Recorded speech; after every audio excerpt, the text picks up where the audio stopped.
43వ శ్లోకం.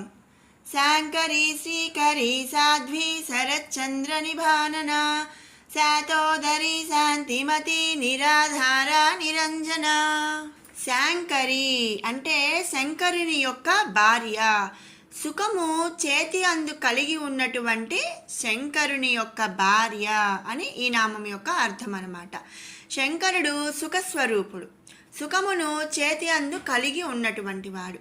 కాళికా పురాణమందు దేవి శంకరుని స్త్రీ రూపము అని అనుసరించదనని, అంటే దేవి ఏంటంటే శంకరుని అంటే శివుడిని స్త్రీ రూపముతో అనుసరించదునని, శాంకరి నామముతో దేవతలు తనని సేవించదునని చెప్పింది. కనుక శంకరుని యొక్క స్త్రీ, అందుకనే ఆ దేవిని శాంకరి అని మనం స్తుతిస్తున్నాము. శ్రీకరి, శ్రీ అంటే ఐశ్వర్యం, కరి అంటే ఇచ్చునది అని ఈ నామం యొక్క అర్థం. భక్త సౌభాగ్యదాయిని భద్రమూర్తి అయిన ఆ శ్రీ లలితాదేవి ఎవరైతే తనని కొలుస్తారో పూజిస్తారో వాళ్ళకి కొలిచినంత ఐశ్వర్యములను ఇచ్చు మంగళప్రదాయిని అని ఈ నామం యొక్క భావం. అందుకనే ఆ తల్లిని శ్రీకరి అని స్తుతిస్తున్నాము.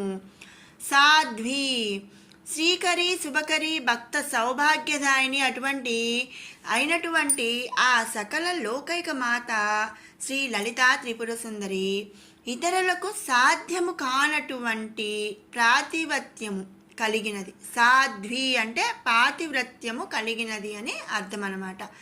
లోకమందు ప్రతివ్రతలుగా నీరాజనములను అందుకున్న వారందరూ ప్రతి జన్మమునందు భిన్నాకృతులు కలిగి భర్తలను పొంది ఉన్నారు.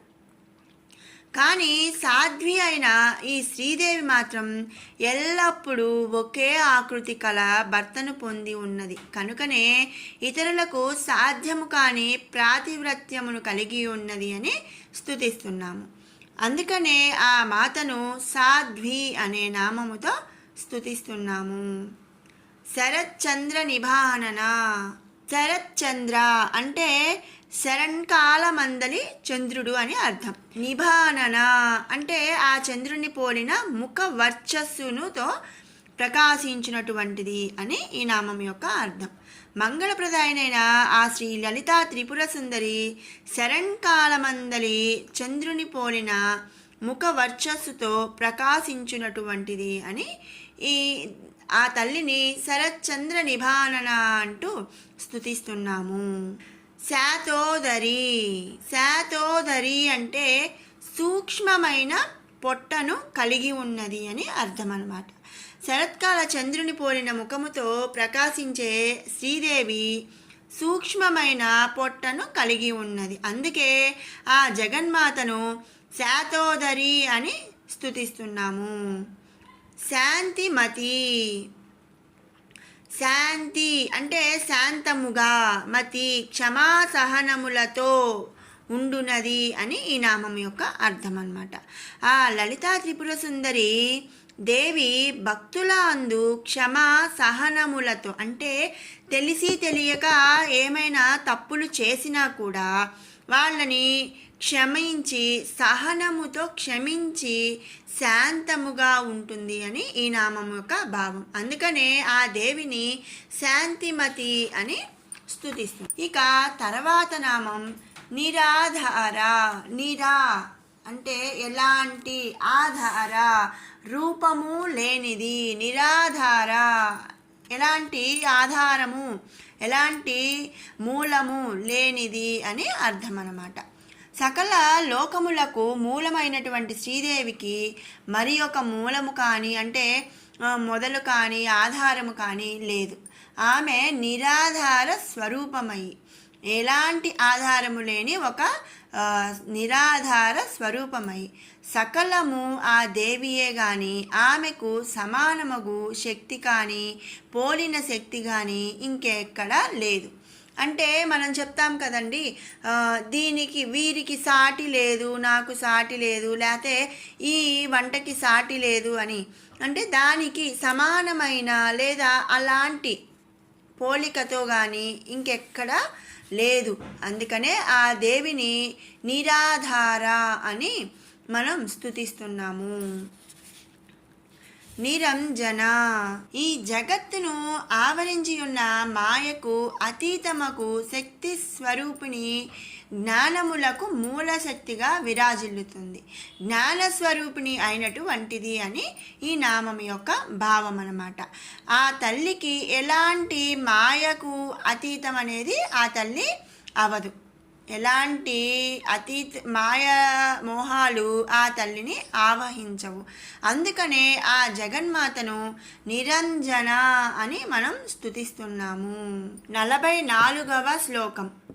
నిర్లేప నిర్మల నిత్య నిరాకార నిరాకుల నిర్గుణ నిష్కల శాంత నిష్కామ నిరుపప్లవ.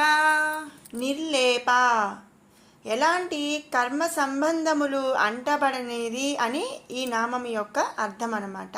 శ్రీ లలితా త్రిపుర సుందరి కర్మ సంబంధములు అంటబడినది, కర్మల యొక్క ఫలముల అందు అతీతురాలు అన్నది ఈ నామం యొక్క భావము. అంటే ఎలాంటి కర్మ ఫలితము కూడా ఈ శ్రీదేవికి వర్తించదు అని అర్థం.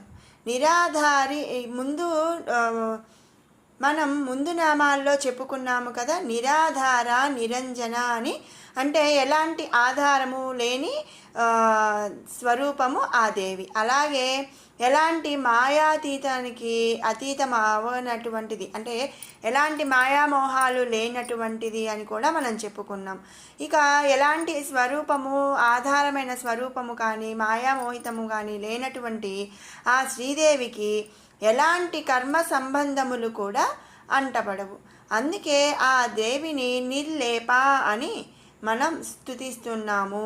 తర్వాత నామం నిర్మల. మనం ముందు నామాల్లో ఆ శ్రీదేవి నిరాధార నిరంజన నిర్లేప అయినటువంటి అమ్మవారు అని మనం చెప్పుకున్నాము. శ్రీదేవి మాయకు అతీతురాలగటం వల్ల ఎలాంటి కర్మ ఫలితాలు కూడా తనకు అంటవు అని చెప్పుకున్నాం. అలా కర్మఫలములకు అతీతురాలగుట చేత జ్ఞానముతో ప్రకాశించు దేవి నిర్మల అని అగుచున్నది. అందుకే ఆ దేవిని నిర్మల అని స్తుతిస్తున్నాము. తర్వాత నామం నిత్య. ఇక్కడ నిత్య అంటే ఎల్లప్పుడూ అనే అర్థమును మనం గ్రహించాలి. సర్వకాలమునందును జ్ఞానము చేత ప్రకాశించు దేవియే శాశ్వతముగా ఉండును. మనం ముందు నామంలో చెప్పుకున్నాము కదా, నిర్మల అంటే జ్ఞానముతో ప్రకాశించు దేవి అని మనం చెప్పుకున్నాము. ఆ ప్రకాశించు దేవియే శాశ్వతముగా ఉంటుంది. అట్లు ఉండునవి ఈ అఖిలాండ బ్రహ్మాండమునందు ఇంకేమీ లేవు. కనుకనే దేవి నిత్య అని స్తుతించబడుతున్నది. తర్వాత నామం నిరాకార, అనగా ఆకారరహితమైనది. ని ఆకార అంటే ఆకారము లేనటువంటిది అని ఈ నామం యొక్క అర్థము. దేవి రూపము పరబ్రహ్మ స్వరూపము. ఈ స్వరూపమునకు ఆకారము అనేదే ఏమీ ఉండదు. ఈ సమస్త జగత్తునందు అమితమైన శక్తి స్వరూపము, అలాగే అత్యుత్తమైన జ్ఞానస్వరూపము శ్రీదేవి. నిత్య ప్రకాశముతో వెలుగొందుచున్నది. ఇటువంటి ఉత్తమమైన శక్తి మరొకటి లేనే లేదు అని చెప్పి ఈ నామ అర్థము. అందుకే శ్రీదేవిని నిరాకార అని మనం స్తుతిస్తున్నాము. తర్వాత నామం నిరాకుల. నిరాకార సంపన్నురాలకు దేవి నిత్య ప్రకాశము కలిగి ఉండుటయే కాక చంచలాత్మకు అతీతురాలు. చంచలాత్మ అంటే ఏంటంటే ఒక క్షణం ఒకలా ఆలోచిస్తూ మరుక్షణం వెంటనే ఆ ఆలోచనకి భిన్నంగా ఆలోచిస్తూ ఉండే వాళ్ళని చంచలాత్మ కలిగిన వాళ్ళు అని అంటారు. అంటే కొంతమందిని మనం చూస్తూ ఉంటాం కదా అండి, ఈ క్షణం తిందాము అనుకుంటారు, మరుక్షణం అంటే ఒక 2 minutes అవగానే ఇప్పుడు ఆకలి అవ్వట్లేదులే తర్వాత తింటాలే అంటారు. అంటే వాళ్ళకి ఏ ఆలోచన, ఏ పని మీద కూడా ఒక నిర్దిష్టమైన ఆలోచన అనేది ఉండదన్నమాట. మనసు చంచలంగా ఉంటుంది. అలాంటి చంచల ఆత్మకు అతీతురాలు ఈ శ్రీదేవి, మన శ్రీ లలితా త్రిపుర సుందరి.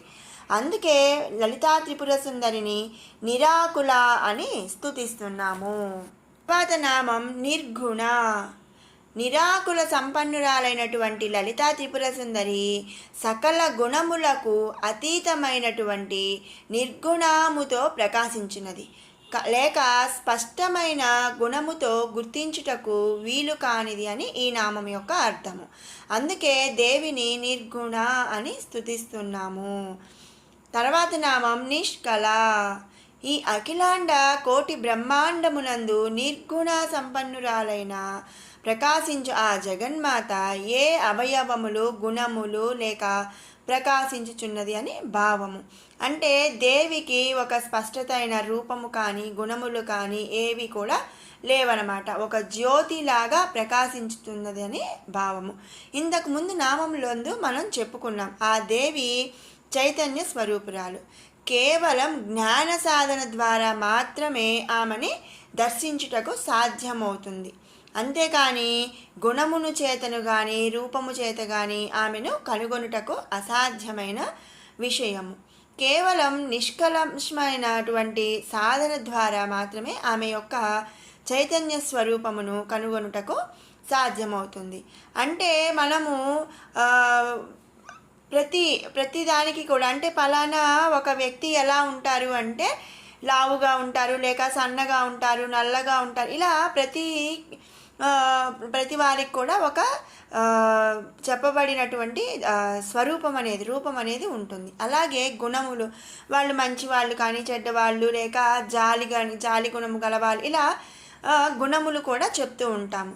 కానీ ఆ దేవి శ్రీ లలితా త్రిపుర సుందరి ఎలాంటి అవయవములు గుణములు లేకుండా ఒక జ్యోతిలాగా ప్రకాశిస్తుంది. ఆమెని మనం కేవలం ధ్యానము ద్వారా నిష్కల్షమైన సాధన ద్వారానే మనం ఆ దేవిని చూడగలుగుతాము. అందుకే ఆ దేవిని నిష్కల అని మనం స్తుతిస్తున్నాము. తర్వాత నామం శాంత. శ్రీదేవి ఈ జగత్తు అంతటా వ్యాపించి ఉన్నది, నిష్కల్మషమైనది, నిశ్చలత్వము కలిగినది, శాంతమును కలిగి ఉన్నది. శాంత అంటే మనం ఎలాంటి ఒడిదుడుకులు లేకుండా, మనం కోపతాపాలు లేకుండా నిశ్చలంగా ప్రశాంతంగా ఉన్నదాన్ని శాంతంగా ఉన్నామంటాము. ఆ దేవి శాంతమును కలిగి ఉన్నది కాబట్టి శాంత అని స్తుతిస్తున్నాము. తర్వాత నామం నిష్కామ. కామం అంటే మనము ముందు నామాల్లో మనం చెప్పుకున్నామండి. కామము అంటే కోరిక. నిష్కామ అంటే కామమును జయించినటువంటిది. దేవికి ఎలాంటి కోరికలు కూడా ఉండవన్నమాట. సంపూర్ణమైనటువంటి శక్తి సంపన్నురాలు. ఈ జగత్తుకు మూలమైనటువంటి ఆ దేవికి కోరికలు మిగిలి ఉండుట అసాధ్యం. ఎలాంటి కోరికలు కూడా ఆ దేవికి ఉండవు. కనుకనే నిష్కామ అని స్తుతిస్తున్నాము. తర్వాత నామం నిరుపప్లవ. అంటే తన అమృతత్వముతో జీవులను నాశనరహితులుగా చేయనట్టి శక్తి కలిగినది అని ఈ నామం యొక్క అర్థము. నాశనమును ఎరుగని శక్తిమయి అమృతమయి ఆ శ్రీదేవి. ఆ అమృతతత్వముతో జీవులను రక్షిస్తుంది అని చెప్పి భావం అన్నమాట. అందుకే ఆ శ్రీదేవిని నిరుపప్లవ అని స్తుతిస్తున్నాము. 41 నుంచి 44 శ్లోకాల వరకు 2 సార్లు పారాయణ చేద్దాం. ఓం ధ్యానం అరుణాం కరుణాతరంగితాక్షీం ధృతపాశాంకుశపుష్పబాణచాపాం అణిమాధిభిరావృతాం మయూకైః అహమిత్యేవ విభావయే భవానీం ధ్యాయేత్ పద్మాసనస్తాం వికసితవదనాం పద్మపత్రాయతాక్షీం హేమాభాం పీతవస్త్రాం కరకలితలసద్ధేమ పద్మాం వరాంగీం సర్వాలంకారయుక్తాం సతతమభయదాం భక్తనమ్రాం భవానీం श्रीविद्यां शान्तमूर्तिं सकलसुरनुतां सर्वसम्पत्प्रदात्रीं सकुङ्कुमविलेपनामलिकचुम्बिकस्तूरिकां समन्दहसितेक्षणां ससरचापपाशाङ्कुशाम् अशेषजनमोहिनी मरुणमाल्यभूषोज्ज्वलां जपाकुसुमभासुरां जपविधौ स्मरेदम्बिकाम् भवानी भावनागम्या भवारण्यकुटारिका भद्रप्रिया भद्रमूर्तिः भक्तसौभाग्यदायिनी भक्तिप्रिया भक्तिगम्या भक्तिवस्याभयापहा शाम्भवी शारदाराध्या सर्वाणि सर्वदायिनी शाङ्करी श्रीकरी साध्वी शरच्चन्द्रनिवारणा शातोदरी शान्तिमती निराधारा निरञ्जना निर्लेपा निर्मला नित्या निराकारा निराकुला నిర్గుణా నిష్కళా శాంత నిష్కామ నిరుపప్లవ. మరొక మారు పారాయణ చేద్దాము.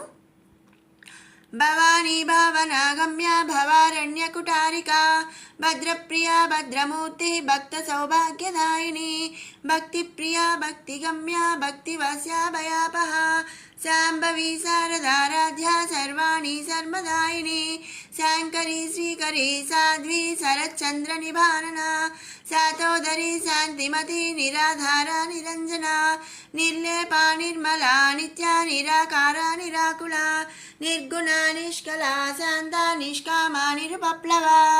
ఓం శ్రీమాత్రే నమః.